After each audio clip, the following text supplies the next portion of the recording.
মুমিনদের কিছু বৈশিষ্ট্য সম্পর্কে, যে মুমিন কারা, মুমিন যারা এদের আলামত কি। গত জুম্মায় আলোচনা চলছিল সূরা আনফালের 2 নম্বর আয়াত থেকে, ইন্নামাল মুমিনুনা আল্লাযীনা ইযা যুকিরাল্লাহু ওয়াজিলাত কুলুবুহুম, যে যারা মুমিন যখন তাদের সামনে আল্লাহর নাম উচ্চারিত হয় তাদের অন্তর ভীত হয়ে যায়, আল্লাহর ভয় সঞ্চালন হয় অন্তরের মধ্যে, অন্তরে তাকওয়া জাগ্রত হয়, আল্লাহর ভয় অন্তরে চলে আসবে।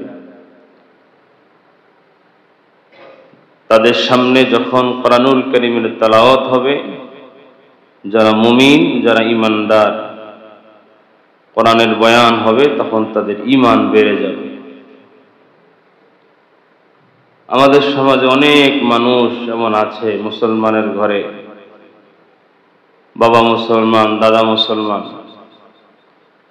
কিন্তু কোরআন শুনলে ঈমান বাড়ে না, বরং কোরআন শুনলে যে কোরআন বলে তার জন্য অন্তরের মধ্যে শত্রুতামি জাগে। আছে না নাই?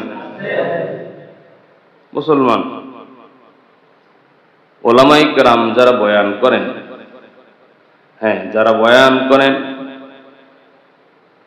শতকরা 2-1 জন উল্টাপাল্টা থাকতেই পারে, কারণ সবার ব্রেন একরকম নয়, সবার বোঝানোর ক্ষমতা একরকম নয়। হয়তোবা কেউ বলতে গিয়ে একটু বেশি বলে ফেলে, যেটা যেভাবে বলার দরকার ছিল হয়তো ওইভাবে বলে না, কিন্তু যেটা বলে ওইটা ঠিকই বলে।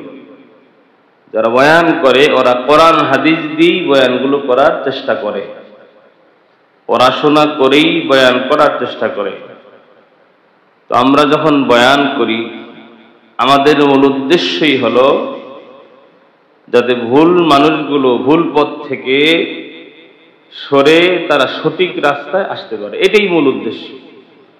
সবার কি উদ্দেশ্য জানি না, আমার উদ্দেশ্য এটাই যে আমি বয়ান করব, মানুষ যেন আমার বয়ান শুনে এর উপরে আমল করার চেষ্টা করে, এখান থেকে 2-1টা জিনিস সে তার জিন্দিগিতে ফিট করে তার জিন্দিগিটা দুনিয়াবি লাইনেও আখিরাতে লাইনেও যেন সে ভালোভাবে চলে, যেন সে আখিরাতের লাইনে অগ্রগামী হতে পারে, এটাই উদ্দেশ্য। তো আমরা যখন বয়ান করি, আল্লাহ বলতেছেন যে কোরআনের বয়ান যারা ঈমানদার মুমিন তাদের সামনে যদি হয়, কোরআনের তেলাওয়াত তাদের সামনে যদি হয়, তাহলে এদের ঈমান বাড়বে। যারা মুমিন ঈমানদার, আমরা যারা মুসলমান সবাই তো নিজেদেরকে ঈমানদার দাবি করি, ঠিক কিনা বলেন? সবাই দাবি করি, কিন্তু কোরআনের বয়ান শুনলে যদি আমার ঈমান না বেড়ে, যে বয়ান করছে তার উপরে রাগ ওঠে, যে এই বয়ান করলো কেন, সুদের বয়ান কেন করলো, আমি সুদ খাই, আমার বাপ সুদ খাবে, আমার মাও সুদ খাবে, আমার পোলায় সুদ খাবে, হুজুর কবে কেন, যদি এটা তার অন্তরে আসে, বুঝতে হবে তার বাবা মুসলমান থাকলেও, দাদা মুসলমান থাকলেও, সেও যদি খাতনা করে মুসলমান হয়, আসলেই মুসলমান নয়, ঠিক কিনা বলেন? মিয়া তুমি সুদ খাও, সুদ খাওয়ার থেকে পায়খানার গু খাওয়া ভালো। 3 বেলা ভাত না খায় পায়খানার গু খাইবেন যারা সুদ খায়। সুদ খায়, সুদের ওয়াজ করলে আবার হুজুরের সমালোচনা করে, আছে না নাই? ঘুষ খায়, ঘুষের বয়ান করলে সে আবার হুজুরের বিরুদ্ধে সমাজের মধ্যে কথা বলে, এরকম লোক আছে না? অন্যায় করতেছে, তাকে একজন বুঝাইতেছে, হ্যাঁ ভাই আপনি দেখেন তাবলীগ জামাতের সাথীরা, এরা দেখবেন এই যে শুক্রবার করে গাছের আমল করে, আসরের নামাজ পড়ে, দেখা যায় যে একজন মসজিদে থাকে, একজন আরেকজনকে বুঝায়, একজন জিকিরের হালাতে থাকে, আর 2-3 জন বাহিরে যায়। যারা নামাজ পড়ে নাই ওদেরকে গিয়ে দাওয়াত দেয়, ভাই আসরের নামাজটা পড়ছেন? বলে যে না। ভাই নামাজ তো পড়া লাগবে। তখন তারা কি বলে যে আসলে ভাই নামাজ তো পড়া লাগবে, নামাজ ছাড়া তো উপায় নেই, আসলে ভাই শয়তানের দোকাবারে পড়তে পারি না, আমি পড়বো ইনশাল্লাহ, এইরকমই তো বলে। এখন এই যে ইনি আপনাকে দাওয়াত দিতে গেল, এখন আপনি যদি তার সাথে রাগারাগি করেন, আপনি কি ভালো মানুষের বাচ্চা? সে তো আপনারটা খাইয়া যায় নাই, সে নিজেরটা খাইয়া নিজের টাইম খরচ করে আপনি যাতে জাহান্নাম থেকে বাঁচতে পারেন, আপনার জীবন যাতে সুন্দর হয়, আপনি যাতে নামাজি হন, সে নিজের টাইম নষ্ট করে নিজের সময় ব্যয় করে আপনার কাছে গেছে দাওয়াত দেওয়ার জন্য। এখন এইটা যদি আপনি শত্রু দামি মনে করেন, তাকে যদি আপনি শত্রু মনে করেন, আমি বলবো যে আপনার মগজ, এখানে মগজ নাই, পুরাটাই গোবর আছে, ঠিক না বল? আমাদের টার্গেট একটাই, বয়ান করার উদ্দেশ্য একটাই, আপনাকে বোঝানো। হয়তো কখনো মিষ্টি ভাষায় বলি, কখনো একটু কড়া ভাষায় বলি, কারণ রোগ, সব রোগ মিষ্টি ওষুধে ভালো হয় না। কিছু রোগ আছে তিতা ওষুধ লাগে, কিছু রোগ আছে ইঞ্জেকশন লাগে, কিছু রোগ আছে আবার স্যালাইন দিয়ে 6 ঘন্টা শুয়ে থাকা লাগে, দেখে না বলে? এজন্য ভাই, কোরআনের কথা শুনলে, আর সুদের কথা কি আমি বানাইছি যে সুদ খাইলে এটা যে হারাম, এটা আল্লাহ হারাম করছে, না আল্লাহুল বাইয়া ওয়া হারামার রিবা, আমার বিরুদ্ধে বলে লাগছে। কোরআনে যতদিন আছে, আমি চলে গেলে আর একজন আসলে ওই আয়াত দেখে বয়ান করবে, ঠিক না বলেন?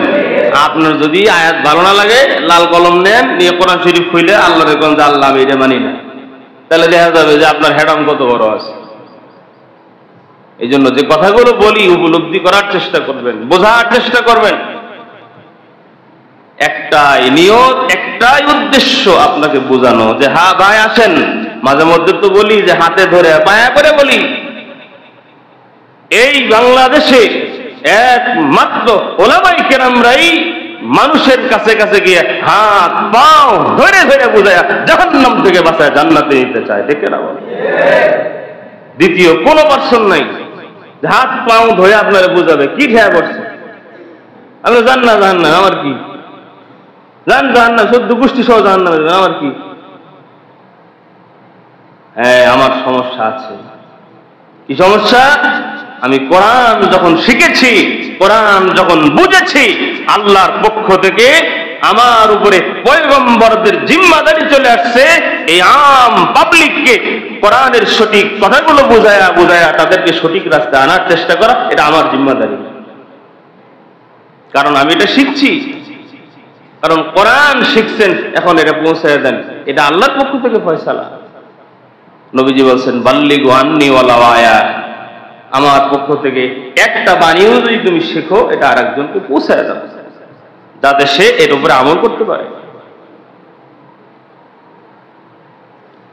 তো বলতেছিলাম, যারা মুমিন তাদের সামনে যখন কোরআনের বয়ান হয়, কোরআনের তেলাওয়াত হয়, তাদের ঈমান কি হবে? ঈমান বলেন না, ঈমান বাড়বে। ওয়া আলা রাব্বিহিম ইয়াতাওয়াক্কালুন, যারা মুমিন এদের ভরসা থাকবে একজনের উপরে, তিনি কে? আল্লাহ। যারা মুমিন আল্লাযীনা ইউকিমুনাস সালাহ, তারা নামাজ কায়েম করবে। নামাজ, মূল চ্যাপ্টার ছিল নামাজ। আমরা নামাজ পড়ি না। বয়ান করতে করতে বলতেছিলাম, যারা দুনিয়াতে নামাজ আদায় করবে না, এদের জন্য 15টা শাস্তি আছে। কয়টা?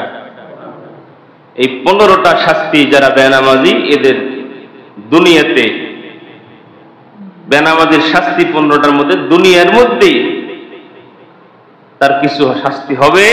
এর মধ্যে প্রথমে 6টা মৃত্যুর আগে। 1 নম্বর বলেছিলাম, তার জীবন থেকে বরকত আল্লাহ তাআলা নিয়ে যাবে। ইনকাম করবে কারিগরি টাকা, কিন্তু বরকত থাকবে না। অনেক ইনকাম, কিন্তু বরকত নাই, শান্তি নাই। 1 লাখ টাকা নিয়ে মার্কেটে গেছে, আইসা দেখে যে নাই, শেষ। আর একজন 10,000 নিয়ে গেছে, এটাকে মার্কেট করে আরো 1 মাসের খোরাকি আছে, আছে না নাই? বরকত এটা অনেক দামি জিনিস। বরকত এটা যদি আপনি উপলব্ধি একবার করতে পারেন, একবার যদি করতে পারেন, তাহলে বুঝবেন যে আসলে বরকতটা কি। কারণ সাহাবায়ে কেরাম তো চোখে দেখেছেন বরকত কারে বলে। 1 পেয়ালা দুধ হাদিয়ে আসছে নবীজির কাছে।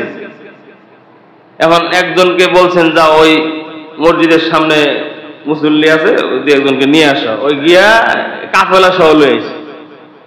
দুধ হলে এক বাটি এক পেয়ালা, ধরেন 2-3 কেজি হবে। শত শত মানুষ হাজির হয়ে গেছে। রসুল ডাকছে। কে ডাকছে? নবীজি ডাকছেন, খাওয়াবেন। নবীজি খাওয়াইলেন তো সাধারণ খাবার খাওয়াবে না। এখন যার হাতে বাটি, দুধের বাটি, এখন ওরে বলছে যে তুমি এই দিক দিয়ে বিসমিল্লাহ বলে ডাকনা দিয়া খাওয়ানো শুরু করো। এখন ও চিন্তা করছে, আল্লাহ আমি একটু আগে খাইলে না একটু পাইতাম, আমি যদি আগে খাওয়াই ও এই পর্যন্ত যায় আমার কেমনি কি? আল্লাহ রাসূল বলছেন বিসমিল্লাহ বলে খাওয়ানো শুরু করো। একে একে একে একে একে একে এক পেয়ালা দুধের পেয়ালা থেকে সবাই দুধ পান করছে। সব শেষে আইসা বাটি খুলে দেখে যেরকম দুধ এখনো সেরকমই আছে। সুবহানাল্লাহ। এটার নাম বরকত। এটা তো সরাসরি তারা দেখছেন, কিতাবের মধ্যে আসছে, হাদিসের মধ্যে আসছে, না দেখলে তো সরাসরি দেখা জিনিস বরকত। আমাদের বরকত আমি একটু মাঝে মধ্যে উপলব্ধি করি। আমাদের হয়তো অনেকে অনেকভাবে নিতে পারেন। তাবলিগ জামাতের যে খাবার আছে না, এই খাবারের মধ্যে বরকত আছে। যারা খাইছেন তারা বুঝবেন। কেমন জানি একটা মানে আলাদা জিনিস, মানে এটা বোঝানো যাবে না আসলে কি জিনিস, কেমন জানি এটা আলাদা জিনিস এখানে কাজ করে। ব্রয়লার গোস্ত জীবনও খাই না, কিন্তু এনে বসলে দেখা যায় যে খাইতেছি, মানে কি কি খাইতেছি জানি না, কিন্তু খাইতেছি, যত খাই ততই ভালো লাগতেছে।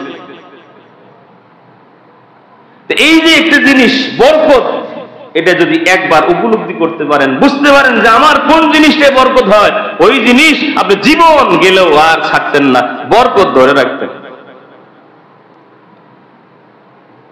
যে বেনামাজি হলে বরকত থাকবে না, বরকত কষ্ট হয়ে যাবে। এরপরে বলছেন তার চেহারা থেকে, নেককারের চেহারায় দেখে নূর থাকে, নূর আল্লাহ তাআলা উঠায় নেবেন, তার নেক কাজের কোনো বদলা দেওয়া হবে না।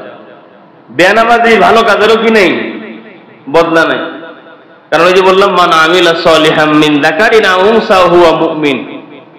আল্লাহ বলছেন যে ব্যক্তি নারী পুরুষ যখন কোনো কাজ করে, আমল করে, যে কোনো কাজ, আমল মানে কি করা, কাজ করা, যে কোনো কাজ করা, নামাজ পড়া এটাও কাজ, দান করা এটাও একটা কাজ। আমল, আমল এটা আরবি শব্দ, বাংলা হলো কাজ। যে ব্যক্তি আমল করে, কাজ করে, কি অবস্থায়? মুমিন অবস্থায়। মুমিন, মুমিন, মুমিন কারা? যারা নামাজি। যদি সে নামাজি হয়, যদি সে মুমিন হয়, আল্লাহ বলেন তাহলে তার জন্য আমি আল্লাহর কাছে প্রতিদান আছে। কি প্রতিদান? বলে ফালানুহিয়ান্নাহু হায়াতান তাইয়্যিবা ওয়া লানাজজিয়ান্নাহুম আজরাহুম বিগাইরি হিসাব। আল্লাহ পাক বলতেছেন যে আমি আল্লাহ তার জন্য দুনিয়াতে আমি আল্লাহ উত্তম জীবন ব্যবস্থা দান করব। সুবহানাল্লাহ। আর হাসরের দিন তাকে আমি আল্লাহ বদলা দান করব। তাহলে কাজটা করতে হবে মুমিন অবস্থায়। আর মুমিন কারা? এই আয়াতে বলছে মুমিন তারা নামাজি যারা। ওই বললাম সূরা মুমিনুন, যা আল্লাহ তাআলা এই সূরার নামই সূরা মুমিনুন দিয়ে দিয়েছেন। আর এখানে শুরুতে নামাজের কথা আছে, ক্বাদ আফলাহাল মুমিনুন আল্লাযীনা হুম ফী সালাতিহিম খাশিউন। যারা নামাজি হয় তারাই তো মুমিন হয়। যে মুমিন সে আবার নামাজি নয়, এটা কেমন মুমিন? যে মুমিন সে তো নামাজি, যে নামাজি নয় সে আবার মুমিন কিভাবে হয়? বিয়া হইছে সে তো জামাই, কি বলেন? বিয়ে করে নেই সে জামাই হয় কিভাবে? যে মুমিন সে নামাজি, আর যে নামাজি নয় সে কখনোই। এজন্য আমাদেরকে খাঁটি মুমিন হতে হবে, নামাজি হতে হবে। আল্লাহ পাক যেন আমাদের সবার চেহারার মধ্যে আল্লাহ তাআলা যেন আমাদের নূর দান করেন, বলেন আমিন। দুনিয়ার মুসলমান ইমানদার আল্লাহর গোলাম 4 নম্বরে বলেন তার কোনো দোয়া কবুল করা হবে না। বেনামাজি বিপদে পড়লে দোয়া করে, কিন্তু আল্লাহ পাক রব্বুল আলামিন তার দোয়া কবুল করবে না। ও দুনিয়ার মুসলমান ইমানদার আল্লাহর গোলামেরা, 5 নম্বর নেক বান্দার দোয়ার মধ্যে তার কোনো হক থাকবে না।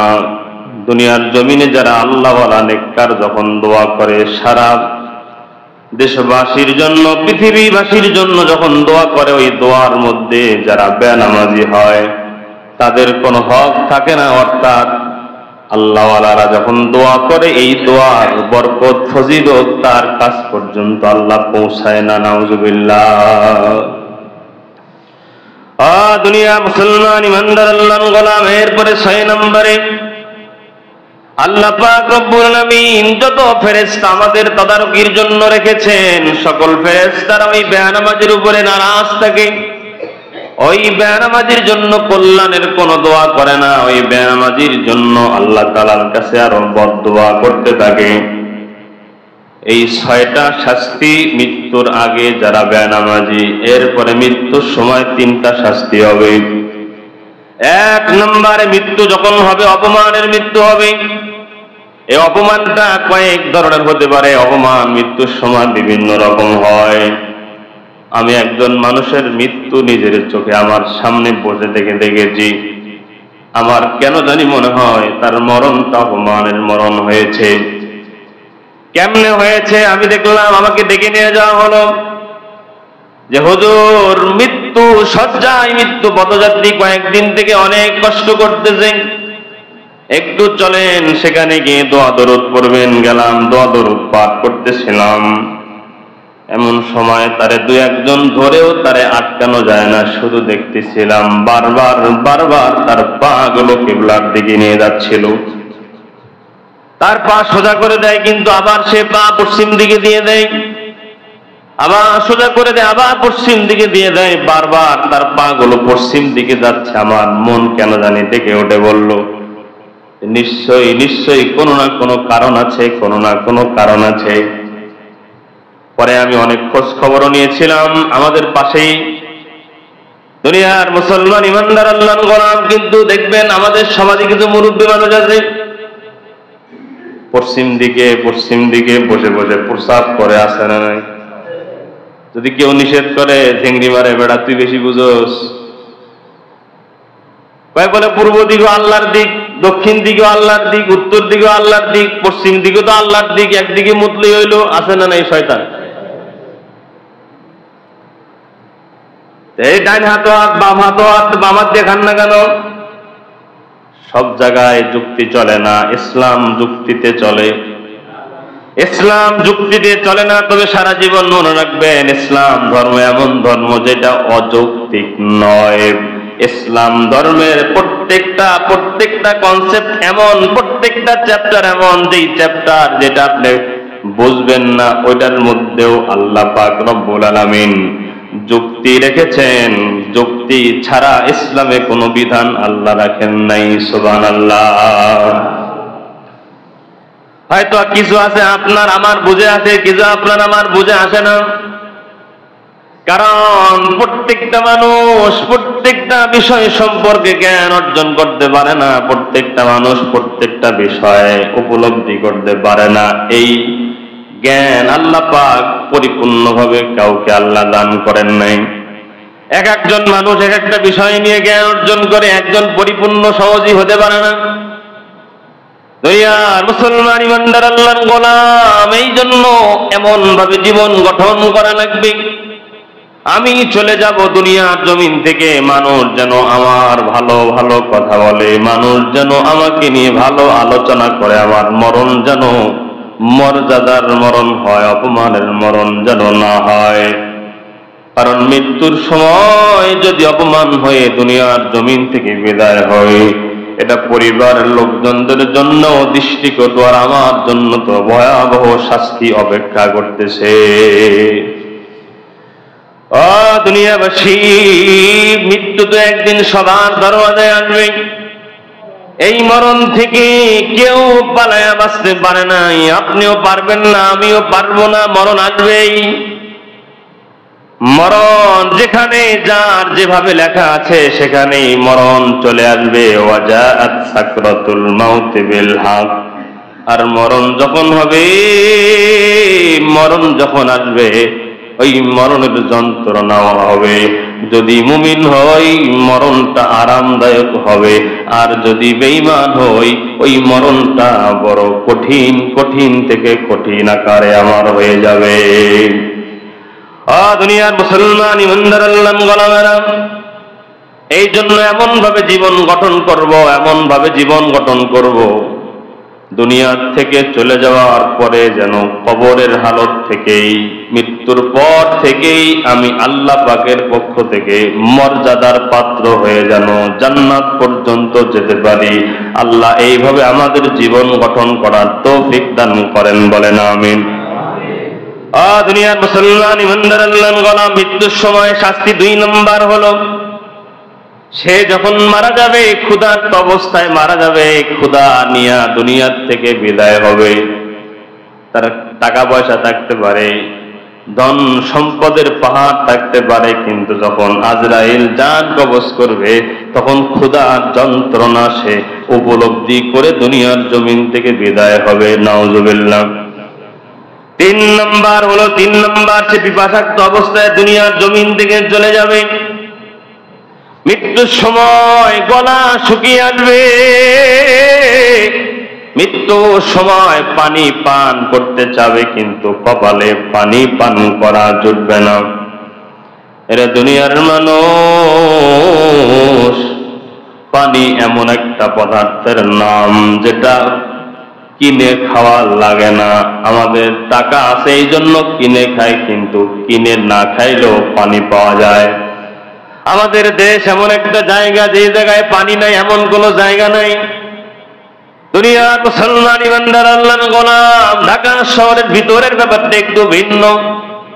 ওই জায়গায় ভালো পানি একটু পাওয়া কষ্টকর, কিন্তু আপনারা যেই জায়গায় বসবাস করেন এই জায়গার মধ্যেও আমরা বোতলের পানি কিনা খাই না, এটা একটা অপচয়। এখানে অনেক দাওয়াতের বাড়িতে আমি যাই, এই বোতল কিনে, এই বোতল কিনছে আবার ইসরায়েলের বোতল, এই বোতল কিনছে আবার প্রাণের বোতল। আরে ভাই, বোতলের পানির থেকে আশুলিয়া নিশ্চিন্তপুরের পানি 1000 গুণ ফ্রেশ। কি একমত? এই এলাকার পানি এত ভালো, এটা প্রশংসা যে আসবে, যে থাকবে, করতে হবে। আমাদের এলাকার পানিও অনেক ভালো, কিন্তু তার থেকে আমি মনে করি যে এখানকার পানি আরো ভালো। দুনিয়ার মুসলমান ইমানদার আল্লাহর গোলাম, তো যাই হোক, যেটা বলতেছিলাম যে পানি, তার সামনে পানির পেয়ালা থাকবে, পানির পাত্র থাকবে, সে পিপাসাক্ত থাকবে, কিন্তু মৃত্যুর সময় মানুষ চামিচে করে পানি দেবে, কিন্তু পানি পান করতে পারবে না। দুনিয়ার মুসলমান ইমানদার আল্লাহর গোলাম পিপাসাক্ত অবস্থায় দুনিয়ার থেকে বিদায় হয়ে যাবে। এই 3টা শাস্তি যখন সে মৃত্যুবরণ করবে ওই সময় হবে। পরে কবরে শাস্তি হবে 3টা। 1 নম্বর, কবরে যখন তাকে রেখে আসা হবে, কবর তো এমনিতেই সংকীর্ণ ঘর। এই ঘর প্রশস্ত ঘর নয়, মাত্র 3.5 হাত। দুনিয়াবাসী,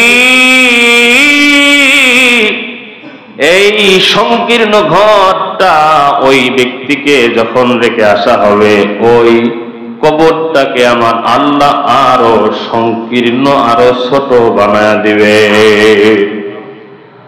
দুনিয়ার মুসলমান ইমানদার আল্লাহর গোলাম, শুধু কি ছোট হবে তা নয়, নবীজি বলেন, ওই কবরের মধ্যে বেনামাজিকে যখন রেখে আসা হবে, মানুষ যখন তাকে রেখে 40 কদম চলে আসবে, কবরটা এমন ভাবে সংকীর্ণ হবে।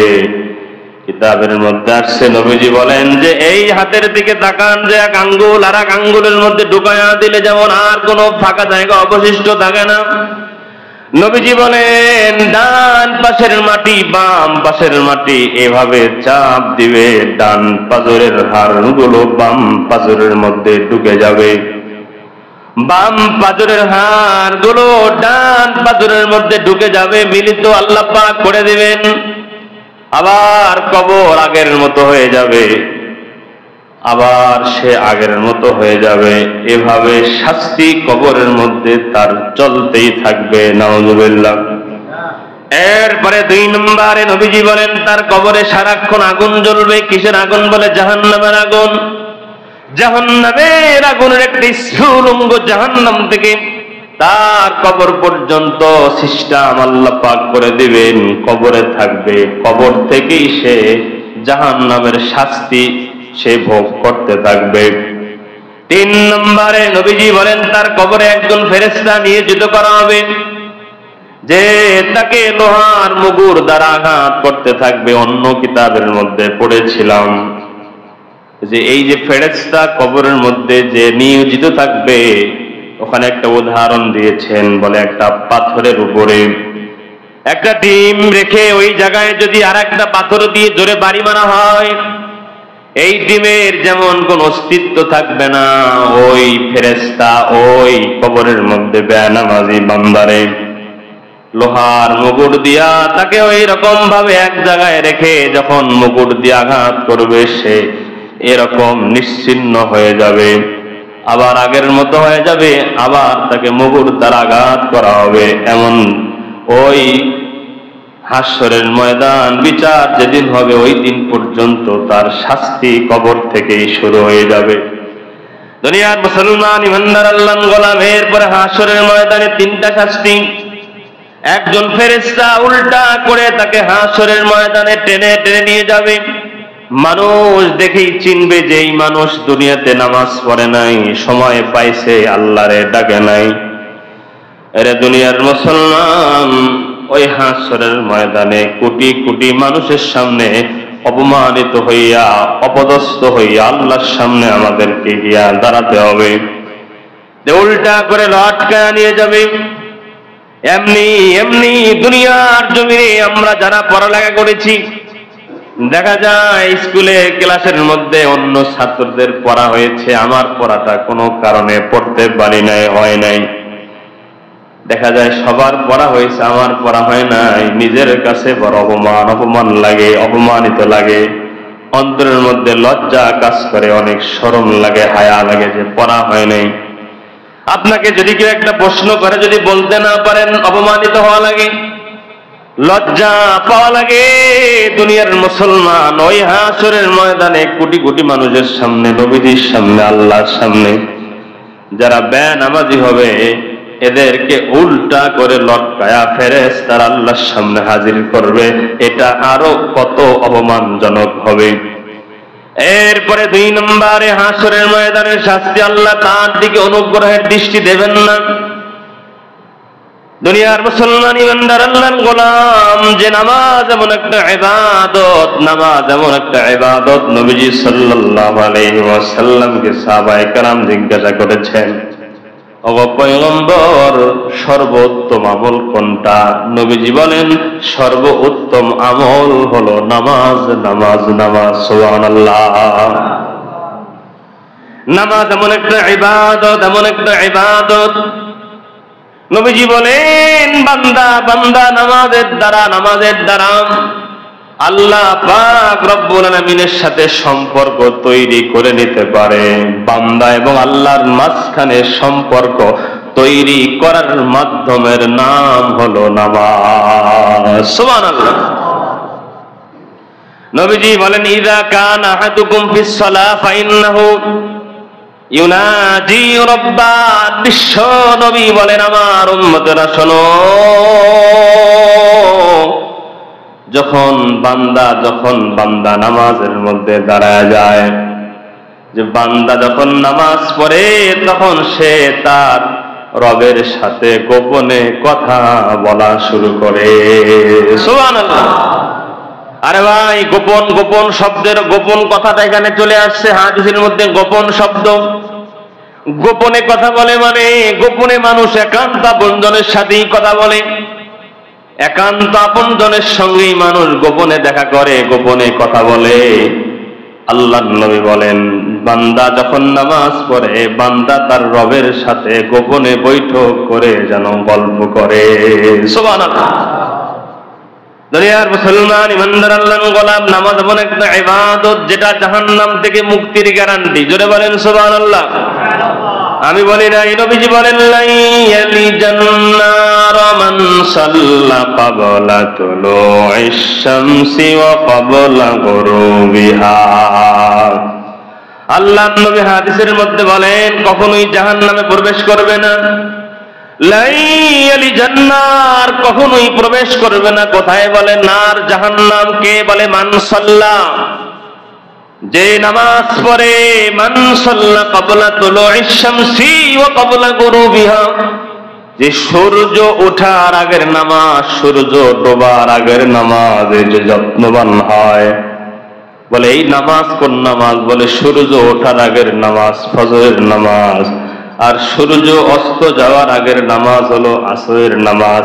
এই দুই নামাজে যারা যত্নবান হবে, আল্লাহর নবী বলেন লাইয়ালি জান্নাত, তারা কখনোই জাহান্নামে প্রবেশ করবে না। জোরে বলেন সুবহানাল্লাহ। দুনিয়ার মুসলমান ইমানদার আল্লাহর গোলামেরা, নামাজ এমন একটা ইবাদত, নামাজ মানুষকে অশ্লীলতা অসৎ কর্ম থেকে ফিরায় রাখতে সক্ষম।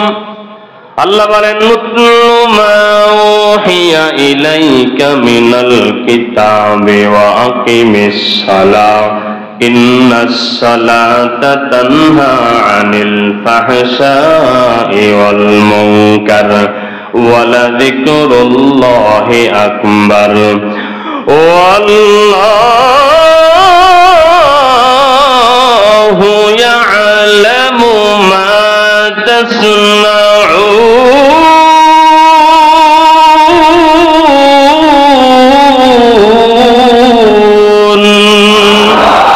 আল্লাহ পাক রব্বুল আলামিন বলেন, আমার গোলামেরা শোনো, নামাজ এমন একটা ইবাদত, যারা নামাজি হয় তার নামাজ যদি নামাজের মতো হয়, আল্লাহ বলেন আমি আল্লাহ জিম্মাদারি নিয়েছি, ওই বান্দা কখনোই অশ্লীলতায় জড়াবে না, ওই বান্দা কখনোই অসৎ কর্মের সঙ্গে জড়িত হবে না। সুবহানাল্লাহ। নামাজের ফজিলতের শেষ নাই, শেষ নাই। জুম্মার নামাজ আসার আগে কিতাবে দেখলাম নামাজের ফজিলত লিখেছে 133টা। জোরে বলেন আল্লাহু আকবার।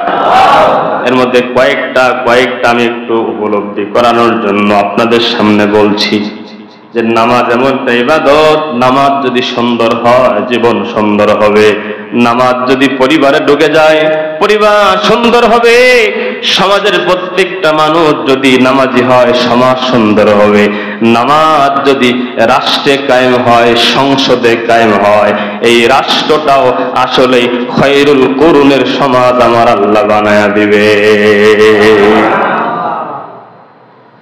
দুনিয়ার মুসলমান ইমানদার আল্লাহর গোলামেরা, এরপরে আসেন নামাজ গুনাহ মাপের মাধ্যম। নামাজ গুনাহ মাপের মাধ্যম। নবীজি সাহাবায়ে কেরামদেরকে ডাক দিয়ে বলেন, সাহাবীরা শোনো, তোমাদের উঠানের সামনে যদি একটা বড় হাউস থাকে, হাউস, ওই হাউসের মধ্যে যদি তুমি দিনে 5 বার গোসল করো তোমার শরীরে ময়লা থাকবে। সাহাবায়ে কেরাম বলেন, পয়গম্বর, একজন মানুষ 5 বার গোসল করলে আবার শরীরে ময়লা থাকবে কেমনে? আল্লাহর নবী বলেন, সাহাবীরা শোনো, যেই আল্লাহর গোলাম 5 ওয়াক্ত নামাজ পড়বে, 5 বার ওযু করবে, 5 ওয়াক্ত নামাজ পড়বে, আমার আল্লাহ তার শরীরে কোনো গুনাহের ময়লা রাখবে না। একজন মানুষ 5 বার গোসল করলে যেমন শরীরে ময়লা থাকে না, নবীজি বলেন, আমার উম্মতেরা শোনো, 5 ওয়াক্ত নামাজ যদি তুমি পড়ো তোমার অন্তরে কোনো গুনাহের ময়লা থাকবে না। আল্লাহু আকবার। এরপরে নবীজি সাল্লাল্লাহু আলাইহি ওয়াসাল্লাম বলেন, শোনো, নামাজে যখন বান্দা ওযু করে, নামাজ এমন একটা ইবাদত, নামাজ এমন একটা ইবাদত, বান্দা যখন নামাজের জন্য ওযু করে মসজিদের দিকে পা ফেলায়, 1 কদম পরে আল্লাহ একটা গুনাহ মাফ করে দেয়, আর একটা মর্যাদা আমার আল্লাহ বান্দার জন্য বাড়ায়া দেয়। সুবহানাল্লাহ।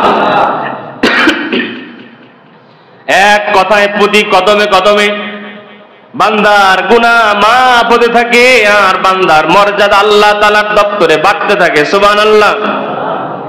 এই জন্যই নবীজি বলছেন, বাসা থেকে ওযু করে, ঘর থেকে ওযু করে মসজিদে আসবেন। কেন?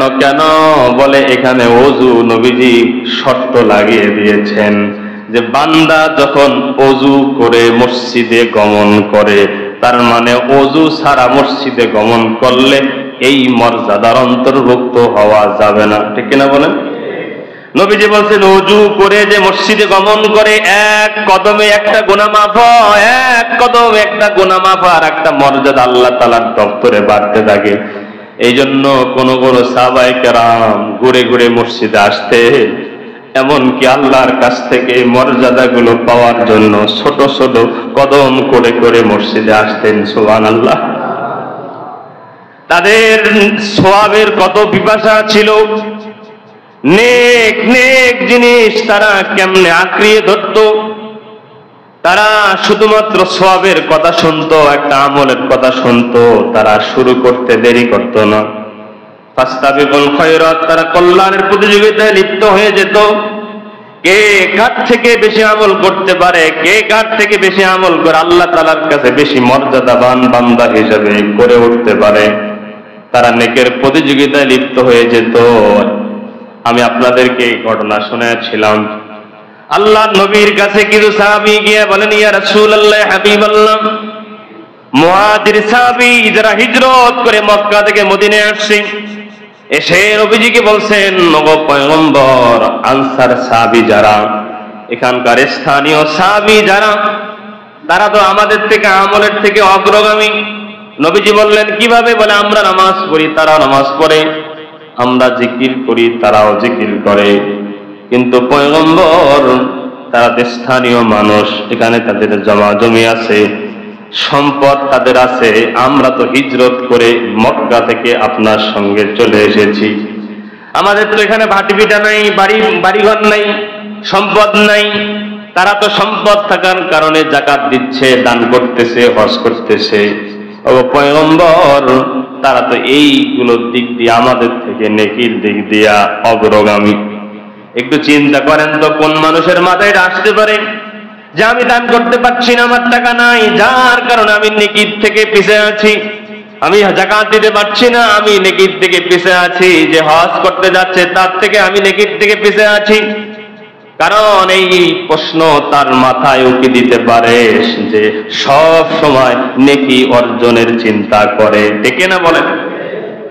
সাহাবায়ে কেরাম নবীজিকে বললেন, পয়গম্বর, আমরা এখন কি করতে পারি?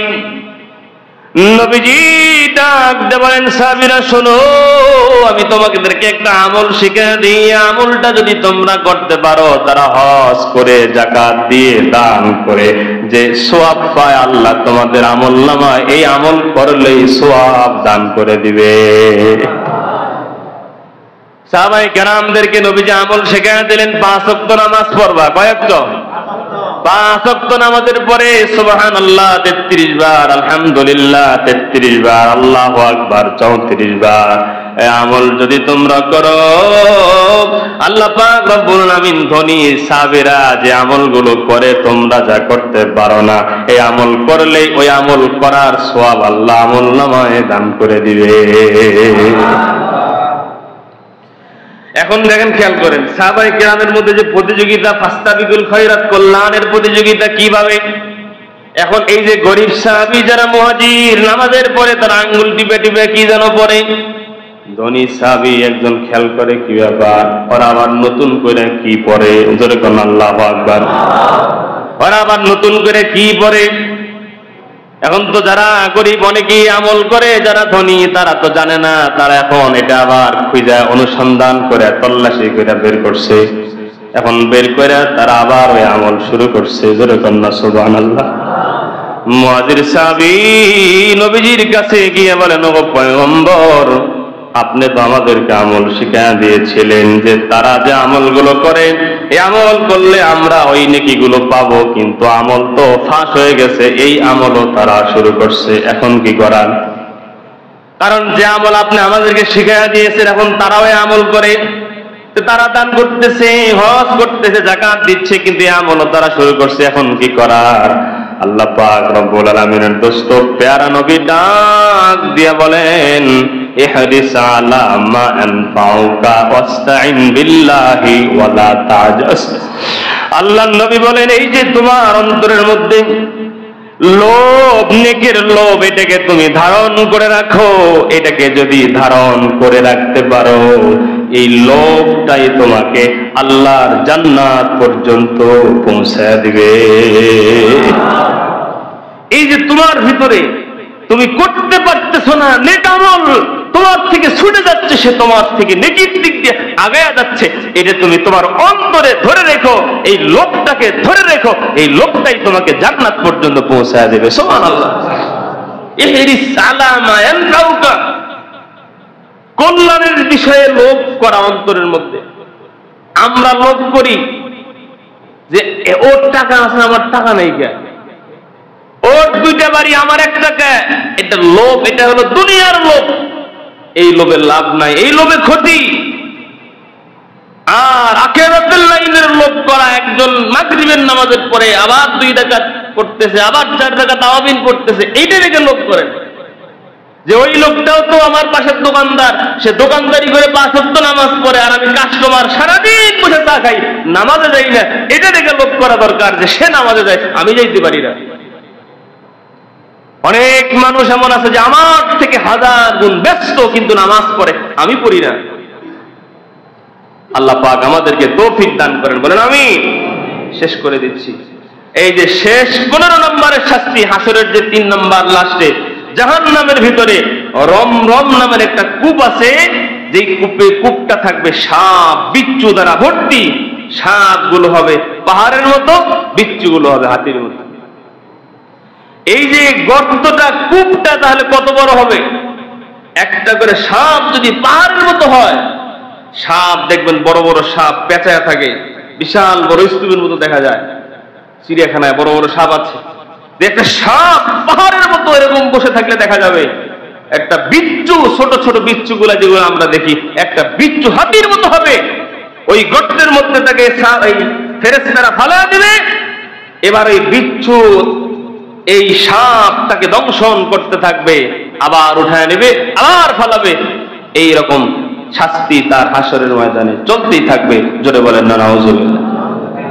ভাই আসুন, অনুরোধ করে বলি, 5 ওয়াক্ত নামাজ যেখানেই থাকেন, যে অবস্থাতেই থাকেন, 5 ওয়াক্ত নামাজ পড়ে নেন। যেখানে আছেন সেখানেই পড়েন। আল্লাহ পাক যেন নামাজটা আমাদের জীবনে ফিট করার তৌফিক দান করেন।